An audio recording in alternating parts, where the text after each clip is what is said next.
जय माता दी दोस्तों। मैं अभिषेक अवस्थी स्वागत करता हूं आप सभी का आपके अपने चैनल सिलेक्शन मेंटर पर। आप सभी को नवरात्र की ढेर सारी शुभकामनाएं।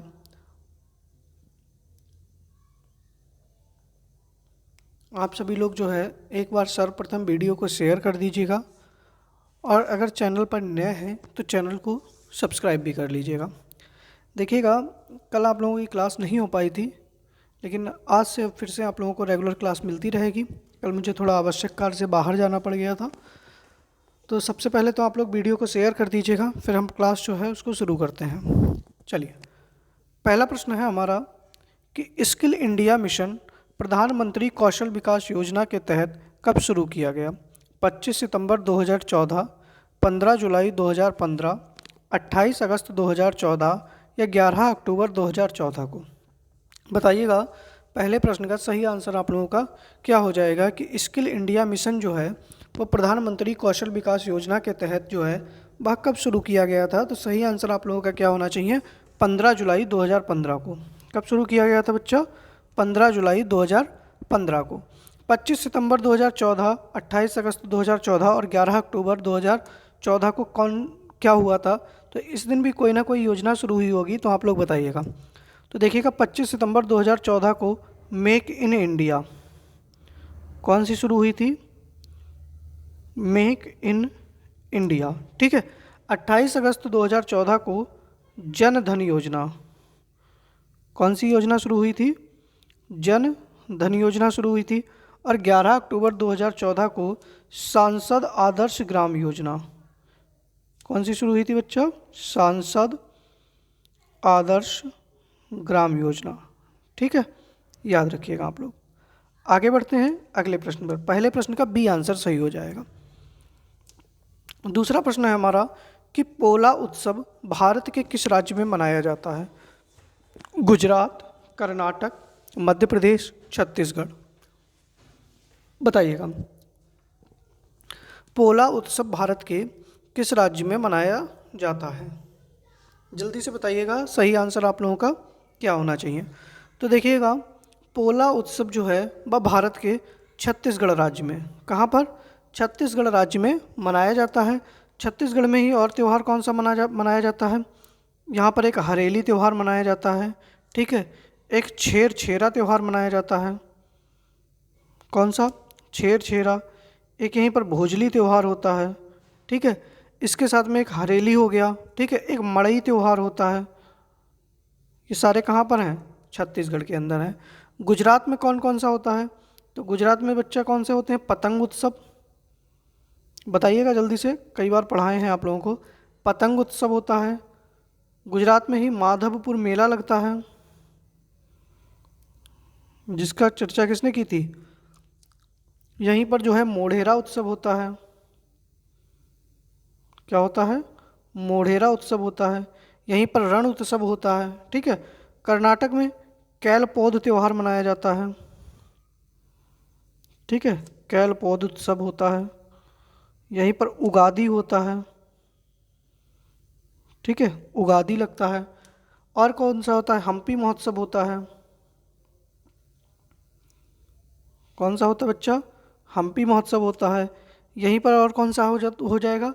कंबाला उत्सव हो जाएगा। कंबाला भैंस वाला उत्सव होता है ना, ठीक है। चलिए, मध्य प्रदेश में कौन कौन सा हो जाएगा? तो देखिएगा, मध्य प्रदेश का एक तो इम्पोर्टेंट है, यहाँ पर लिखे दे रहे हैं पीर बुधन। कौन सा है? पीर बुधन, ठीक है। यहीं पर एक होता है हरीरी, और एक कौन सा होता है? गणगौर, ठीक है, याद रखिएगा ये तीन के तीनों। आगे बढ़ते हैं अगले प्रश्न पर। तो पोला उत्सव भारत के छत्तीसगढ़ राज्य में मनाया जाता है। तीसरा प्रश्न है कि चीनी यात्री फैयान किसके शासनकाल में आया था?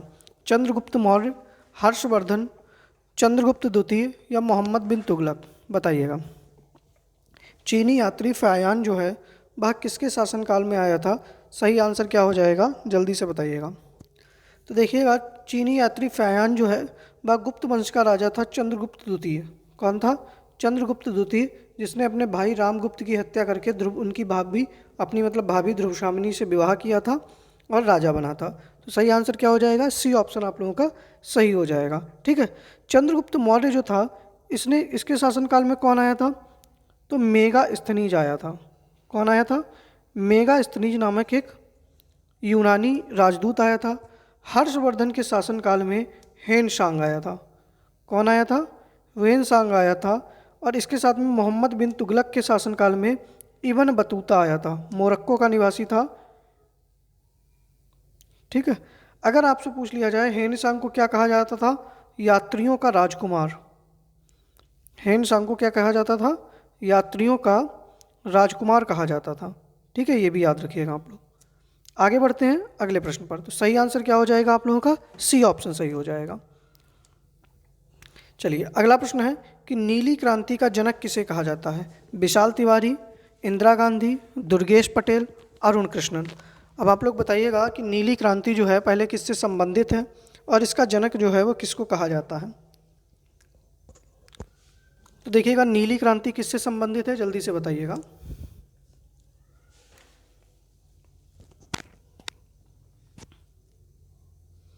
तो नीली क्रांति किससे है?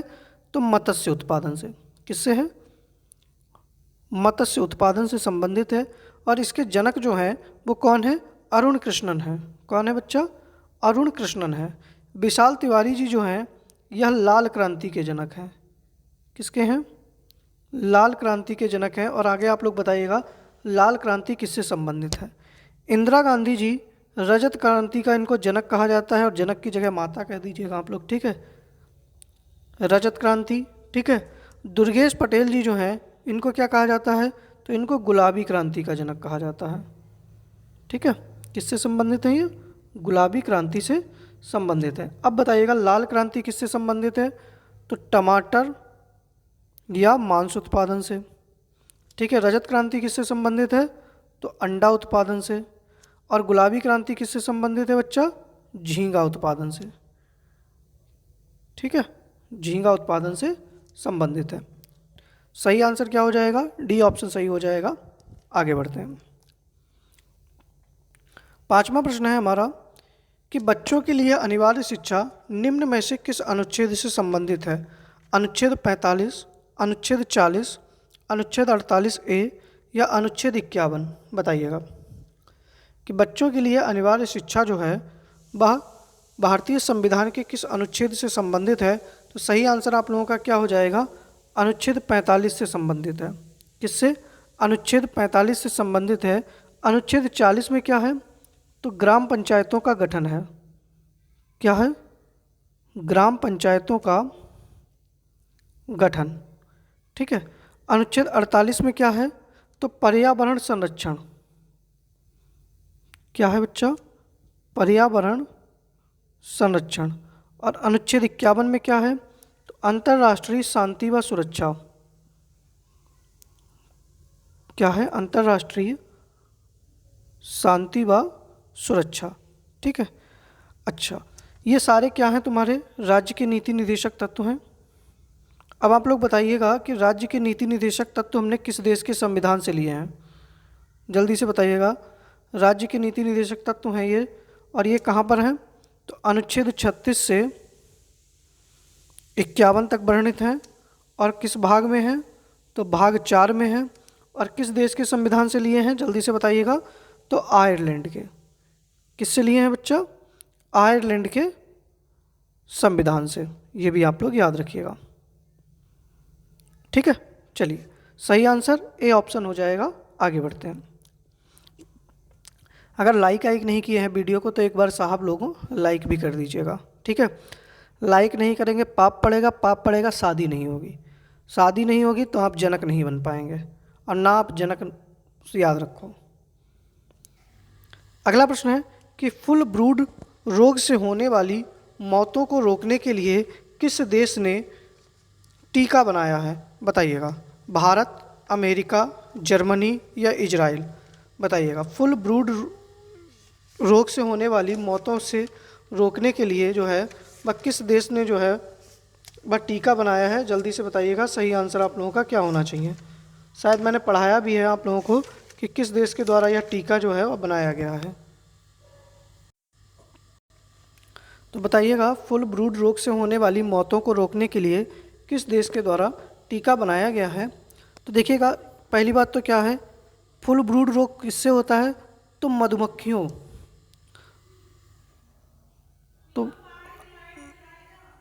तो आंसर आपसे क्या पूछ लेगा? मधुमक्खियों के लिए दुनिया का पहला टीका। मधुमक्खियों के लिए दुनिया का पहला टीका किस देश ने विकसित किया? या तो ये पूछ सकता है, या फुल ब्रूड से होने वाली मौत के लिए तो यह जो है टीका अमेरिका ने बनाया है। किसके द्वारा बनाया गया है? अमेरिका के द्वारा बनाया गया है। और यह जो रोग जो होता है ना, जिससे फैलता है जिस मधुमक्खी के काटने से, तो उस वायरस का नाम है बैक्टीरियम पेनिबैसिलस लार्वा। ये याद रखिएगा, इंपॉर्टेंट प्रश्न भी है आप लोगों के लिए, ठीक है, कि किस देश के द्वारा फुल ब्रूड रोग जो है उसके लिए टीका बनाया गया है, ठीक है। अगला प्रश्न है कि भारत की प्रथम महिला कमांडो ट्रेनर निम्न में से कौन है? नीरजा भनोट, हरिता कौर दयाल, सीमा राव या सुरेखा शंकर यादव? बताइएगा। सही आंसर आप लोगों का क्या हो जाएगा कि भारत की प्रथम महिला कमांडो ट्रेनर कौन थी? और यह एसएससी एमटीएस के द्वारा ही इस प्रश्न को पूछा गया है, ठीक है। तो देखिएगा, भारत की पहली महिला कमांडो ट्रेनर निम्न में से कौन थी? जल्दी से बताइएगा, सही आंसर आप लोगों का क्या हो जाएगा। चलिए, तो सही आंसर हो जाएगा सीमा राव। कौन थी बच्चा?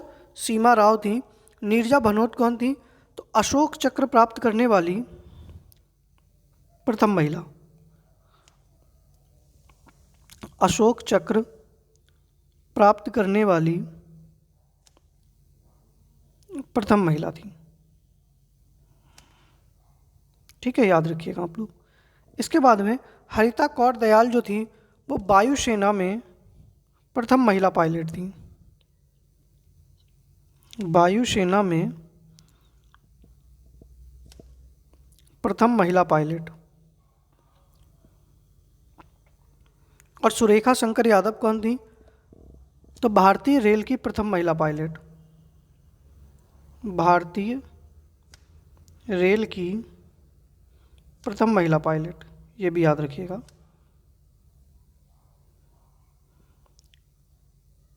ठीक है, चलिए, सही आंसर क्या हो जाएगा? तो सी ऑप्शन आप लोगों का बिल्कुल सही हो जाएगा। अगला प्रश्न है कि अंतर्राष्ट्रीय शिक्षा दिवस कब मनाया जाता है?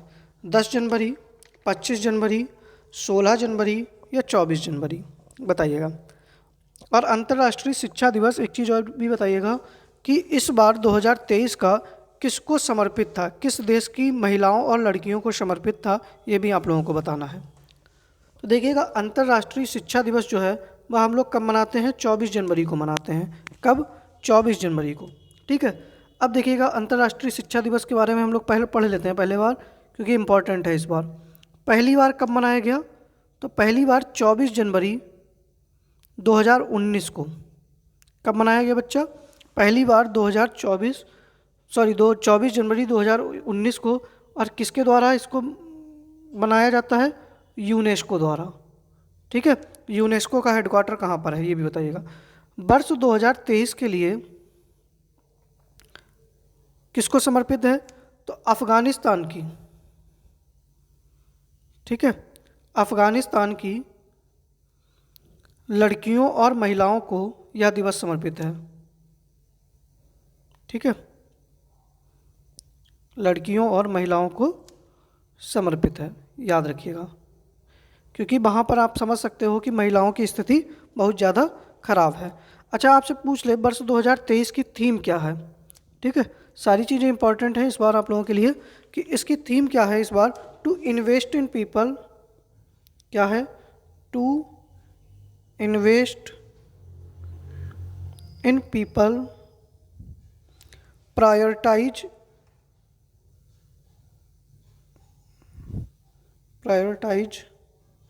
एजुकेशन, ठीक है, याद रखिएगा आप लोग। तो अंतर्राष्ट्रीय शिक्षा दिवस जो है वो कब मनाया गया बच्चा? 24 जनवरी को मनाया जाता है, ठीक है। चलिए, ठीक है, फिर आगे बढ़ते हैं। अब देखिएगा, 10 जनवरी को हम लोग कौन सा दिवस मनाते हैं ये भी बता दीजिएगा आप लोग। तो 10 जनवरी को हम लोग विश्व हिंदी दिवस मनाते हैं। क्या मनाते हैं बच्चा? विश्व हिंदी दिवस मनाते हैं। और 2023 में विश्व हिंदी सम्मेलन कहाँ पर हो रहा है? तो मैंने कल ही पढ़ाया था, फिजी में। कहाँ हुआ था? फिजी में। 25 जनवरी को हम लोग क्या मनाते हैं? तो राष्ट्रीय मतदाता दिवस। क्या मनाया जाता है?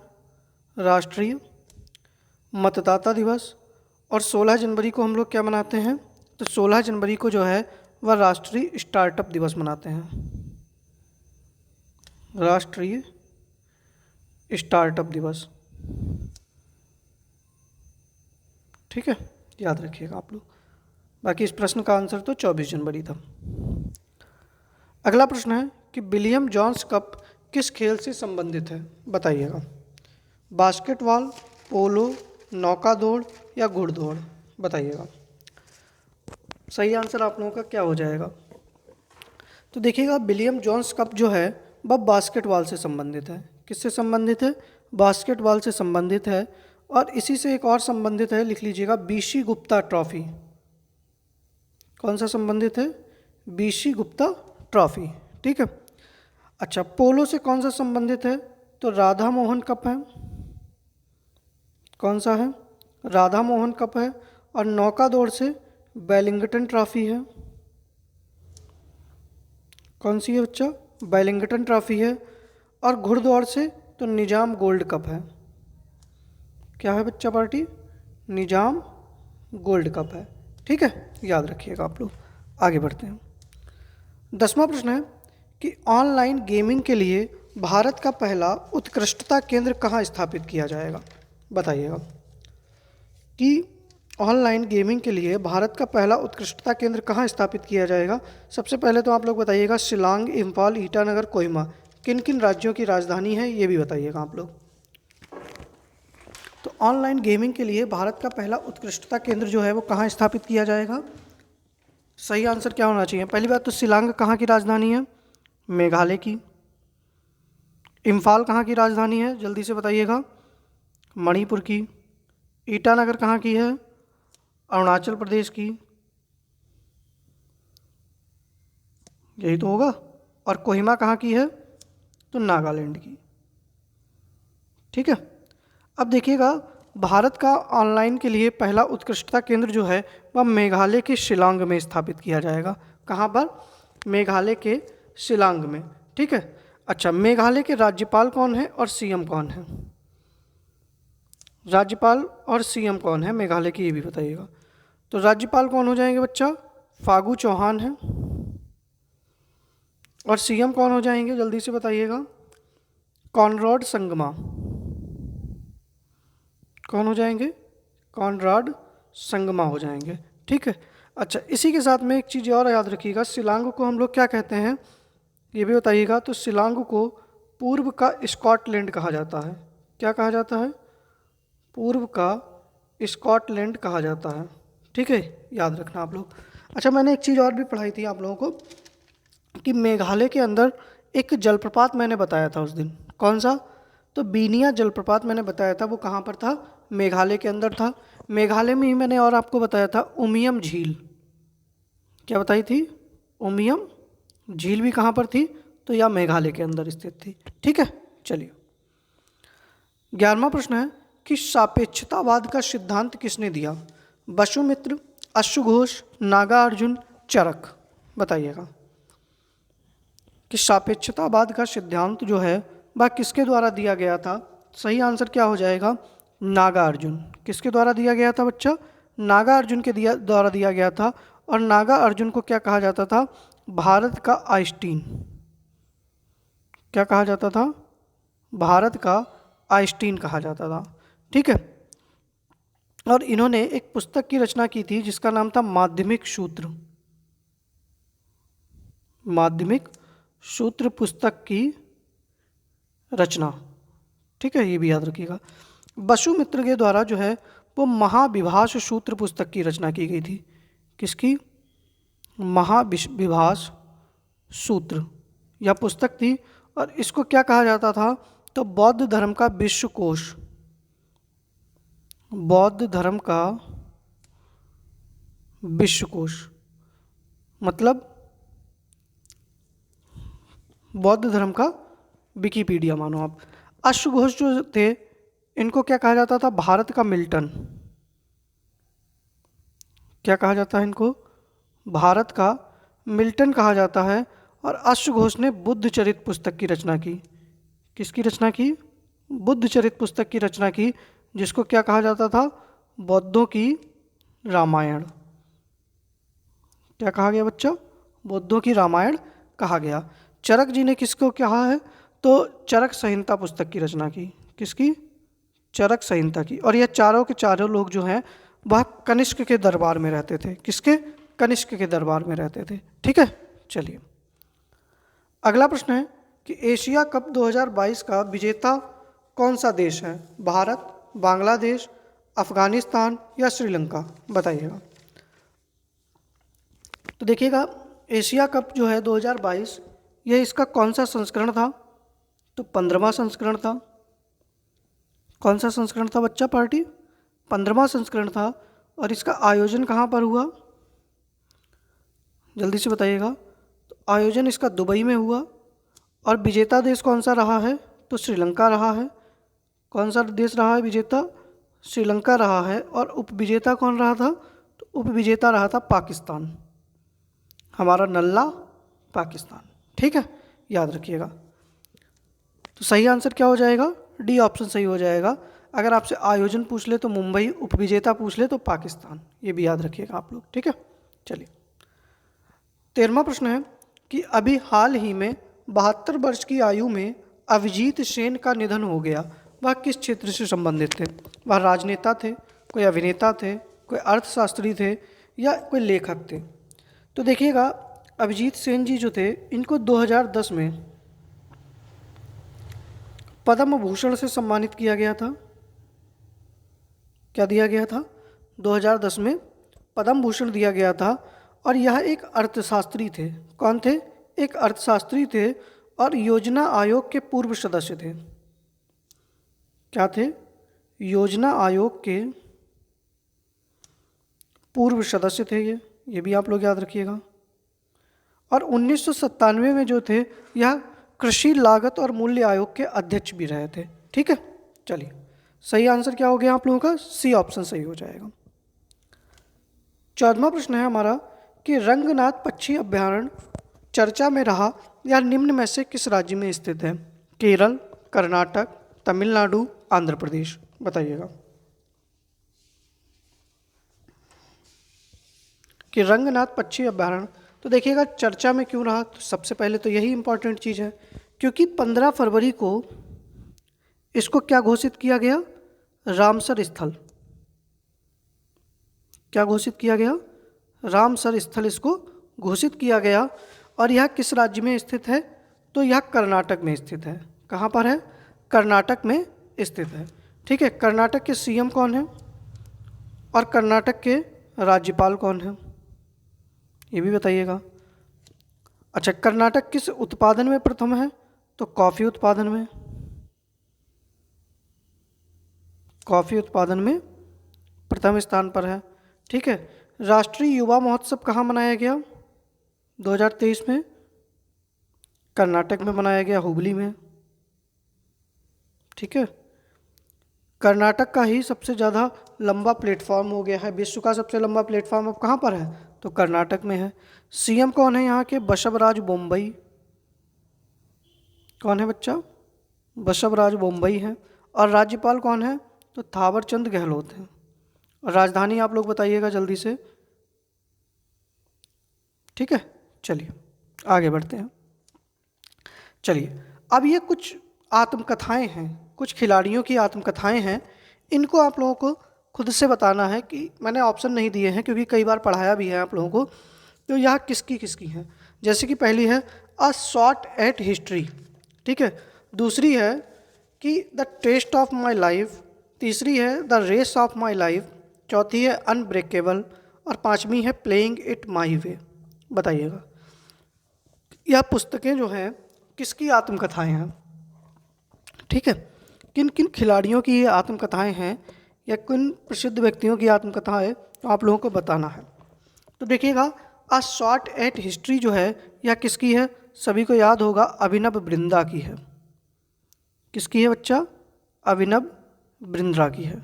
ठीक है, इसके साथ में ही अगली है कि the test of my life, यह किसकी है?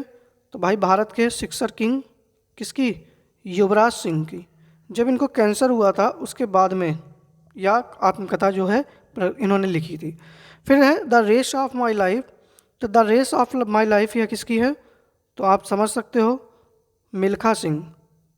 किसकी है? मिल्खा सिंह की है। अनब्रेकेबल, तो भैया कौन है? MC Mary Kom. यही जो थी वो क्या थी? अनब्रेकेबल थी, कभी रुकी ही नहीं। बहुत अच्छा सा मुक्केबाज थी हैं, अब तो फिलहाल संन्यास ले लिया। प्लेइंग इट माई वे, तो क्रिकेट के भगवान कौन? सचिन तेंदुलकर की। किसकी है? सचिन तेंदुलकर की है। ठीक है, चलिए आगे देखिएगा, कुछ और हैं। जैसे एक है आप लोगों के सामने, चलिए पहले तीन तीन कर लेते हैं। एक है गोल, ठीक है, फिर है गोल्डन हैट्रिक और गोल्डन गर्ल। बताइएगा तो गोल किसकी है? तो मैंने आप लोगों को बताया था, गोल किसकी थी? मेजर ध्यानचंद की। किसकी थी? मेजर ध्यानचंद की। और गोल्डन हैट्रिक किसकी थी? तो हॉकी के खिलाड़ी थे बलवीर सिंह सीनियर। ठीक है, और गोल्डन गर्ल किसकी है? तो PT उषा की है, और जो कि इस समय वर्तमान में क्या है? तो राज्यसभा की सांसद है, ये भी याद रखिएगा। ठीक है, आगे दो और हैं कि क्रिकेट माई स्टाइल और हाउ आई प्ले गोल्फ। ठीक है, क्रिकेट माई स्टाइल और हाउ आई प्ले गोल्फ, ये किसकी पुस्तक है? तो देखिएगा, क्रिकेट माई स्टाइल जो थी यह किसकी थी? कपिल देव की। और हाउ आई प्ले गोल्फ, तो यह टाइगर वुड्स की। किसकी? टाइगर वुड्स की थी। ठीक है, याद रखिएगा आप लोग। अब देखिएगा, मैंने परसों आप लोगों से प्रश्न पूछे थे कि चीन पर शासन करने वाला अंतिम शाही राजवंश कौन सा था। तो देखिएगा, समीक्षा ने सारे आंसर सही दिए हैं, और समीक्षा के लिए एक बार सभी लोग जो है समीक्षा बधाई के पात्र हैं, क्योंकि सारे आंसर वो एकदम बिल्कुल सही से करती है। ठीक है बेटा, इसी तरीके से मेहनत करती रहो और अपने लिए आगे बढ़ती रहो। तो जैसे पहला प्रश्न मैंने पूछा था कि चीन पर शासन करने वाला अंतिम शाही राजवंश कौन सा था, तो सही आंसर उसने दिया है किंग राजवंश। कौन सा था? किंग राजवंश जो था वो चीन पर शासन करने वाला अंतिम राजवंश था। अगला है कि युवा ओलंपिक खेलों का प्रथम संस्करण का आयोजन कहाँ हुआ था? तो मतलब का आयोजन कहाँ हुआ है? तो सिंगापुर में हुआ है। ठीक है, सिंगापुर देश में हुआ है। ऐसे मैंने पूछा था कि पत्थर घाट या पथारू घाट विद्रोह कहाँ हुआ था? तो उत्तर प्रदेश के असम राज्य में हुआ था, और असम में यह किसान विद्रोह था। ठीक है, कैसा विद्रोह था? किसान विद्रोह था। और अंतिम प्रश्न मैंने पूछा था कि संविधान सभा की पहली बैठक कब हुई थी? तो 9 दिसंबर 1946 को हुई थी। ठीक है, ये 9 दिसंबर है। ठीक है समीक्षा, इसको सही कर लेना।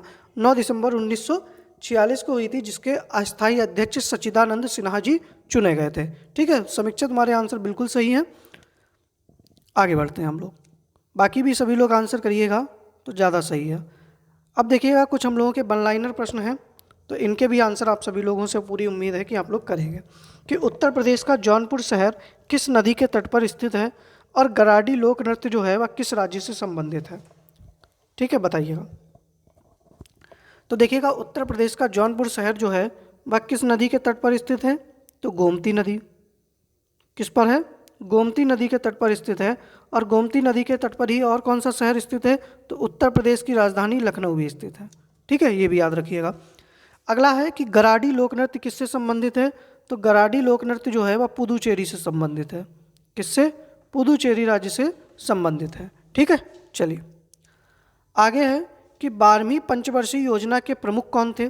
भारत में सर्वाधिक तंबाकू उत्पादन किस राज्य में होता है? और नॉर्मन बोरलॉग पुरस्कार से सम्मानित होने वाली प्रथम महिला कौन थी? बताइएगा। तो देखिएगा, 12वीं पंचवर्षीय योजना जो थी, जो कि 2012 से 2017 के बीच में चली है, और यह भारत की अंतिम योजना थी, पंचवर्षीय योजना थी, जिसके प्रमुख मनमोहन सिंह जी। कौन थे? मनमोहन सिंह थे। ठीक है, याद रखिएगा आप लोग। भारत में सर्वाधिक तंबाकू उत्पादन जो है भारत के आंध्र प्रदेश राज्य में होता है। कहाँ होता है? आंध्र प्रदेश में होता है। और आंध्र प्रदेश के ही राजमुंद्री में क्या है? केंद्रीय तंबाकू अनुसंधान केंद्र भी स्थित है। ठीक है। विश्व तंबाकू निषेध दिवस कब मनाते हैं? तो 31 मई को मनाते हैं। ठीक है। नॉर्मन बोरलॉग पुरस्कार से सम्मानित होने वाली प्रथम महिला हमारी कौन थी?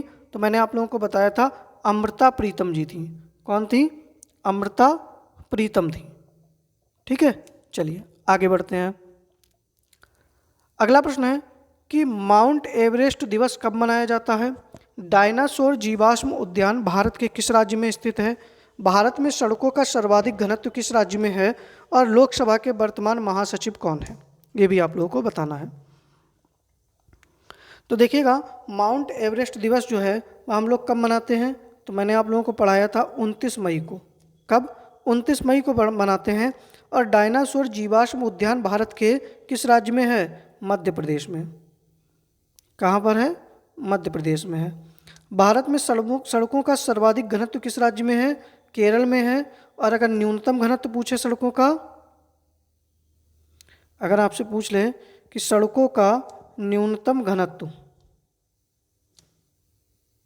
तो अब भी मैंने बताया था कहाँ था? जम्मू कश्मीर था। ठीक है। लोकसभा के वर्तमान सचिव कौन है? तो उत्पल कुमार सिंह हैं। कौन है बच्चा? उत्पल कुमार सिंह हैं। ठीक है। चलिए आगे बढ़ते हैं। देखिएगा, जलेबी वाले प्रश्न इतने ही थे। एक मोटिवेशनल थॉट है कि इस दुनिया में कुछ भी असंभव नहीं है। हम वो सब कर सकते हैं जो हम सोच सकते हैं, और हम वो सोच सकते हैं वो हमने आज तक करने का नहीं सोचा। ये बात बिल्कुल है, दुनिया में असंभव कुछ भी नहीं है, कुछ भी कर सकते हैं। जब आप शादी कर सकते हैं, शादी के बाद इतनी खतरनाक चीज़ को आप पूरी ज़िंदगी साथ रह सकते हैं, जो आपके पता लगा सर पे बर्तन फोड़े, कुछ भी करे। ठीक है। मतलब आप ये मान के चलिएगा ना कि आप इतनी खतरनाक चीज़ के साथ में परमानेंट रह रहे हैं, जैसे कि ना शेर के साथ में, एक शेरनी के साथ में। तो ये नौकरी वोकरी की तैयारी तो थोड़ा ईजी है, कर लो। ठीक है। और नहीं कहिए तो बेटा तुम्हारे सर पे ही गोबर पाथ देगी वो, ये भी याद रखना। फिर मत कहना कि सर जी बताए नहीं थे। अब देखिएगा, कुछ प्रश्न होमवर्क का भी है, इसको भी आप लोग आंसर करिएगा। देखिएगा, दादा साहब फाल्के अवार्ड अभी 2023 में दिए गए हैं। इसमें सर्वश्रेष्ठ फिल्म कौन सी थी? सर्वश्रेष्ठ निर्देशक कौन से थे? सर्वश्रेष्ठ अभिनेता कौन था? सर्वश्रेष्ठ अभिनेत्री कौन थी? फिल्म ऑफ द ईयर कौन थी? और फिल्म उद्योग में उत्कृष्ट योगदान के लिए दादा साहब फाल्के अवार्ड भी किस अभिनेत्री को दिया गया है? ये भी आप लोगों को बताना है। ठीक है। बाकी अगर आप लोगों का कोई भी डाउट है, कुछ भी है, तो आप लोग जो है या तो कमेंट बॉक्स में या हमारे टेलीग्राम ग्रुप से जुड़कर पूछ सकते हैं। टेलीग्राम ग्रुप का लिंक जो है आप लोगों को कमेंट बॉक्स में पिन किया हुआ मिल जाएगा, वहाँ से जुड़कर आप इसकी PDF भी प्राप्त कर सकते हैं। ठीक है। बाकी अगर किसी का कोई डाउट है तो आप लोग हमसे बाकायदा पूछ सकते हैं। बाकी आप लोग पढ़ते रहिएगा, अच्छे से मेहनत करिएगा, बाकी आप लोगों की नैया पार लग जाएगी। बाकी माता रानी आप सभी पर कृपा करें। जय माता दी, जय हिंद। मिलते हैं अपनी नेक्स्ट वीडियो में। जय हिंद।